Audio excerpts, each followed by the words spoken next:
এইটা হচ্ছে একটা লেবু গাছ। এই লেবু মানে কমলা লেবুর মতনই হয়, এটা সাইজ অনেক ছোটোই। দেখো প্রচুর ফুল এসেছে। আর এটা আমি বস্তাতে এইভাবে লাগিয়েছি। আগে দেখাই যে কত ফুল এসেছে গাছটাতে। দেখো অনেক ফলও আছে অনেক।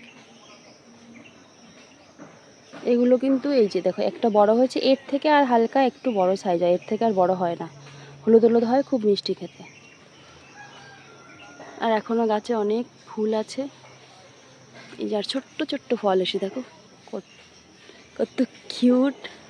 আর লেবু গাছের যে একটা মেইন সমস্যা সেটা হচ্ছে এই যে এই পাতাগুলো এরকম কুঁকড়ে যায়, আর এই যে হলুদ হয়ে এরকম কুঁকড়ে যায়, আর এই পোকায় খেয়ে যায়। এগুলোর জন্য ওষুধ স্প্রে করতে হবে। আর এই গোড়াতে দেখো কত নয়নতারার চারা গজিয়েছে। এগুলো আমি কত লাগাবো, মানে সব জায়গায় যেখানে যেখানে বীজ পড়েছে সেখানে সেখানে এই চারা গজিয়েছে প্রচুর। ফেলে দেবো একটু বড় হলেই। তো লেবু গাছটার ভালোই গ্রো করেছে, বস্তায় লাগানো রয়েছে। এই যে দেখো মেইন যে সমস্যা এইগুলো এইভাবে হয়ে যায় লেবু গাছের। এগুলোর জন্য ওষুধ স্প্রে করতে হবে, তারপর আবার ঠিক হয়ে যাবে। এখানে দেখো ছোট্ট ছোট্ট মানে লেবু হয়েছে।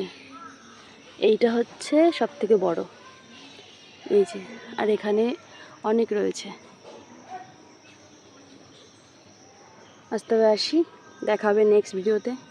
টাটা।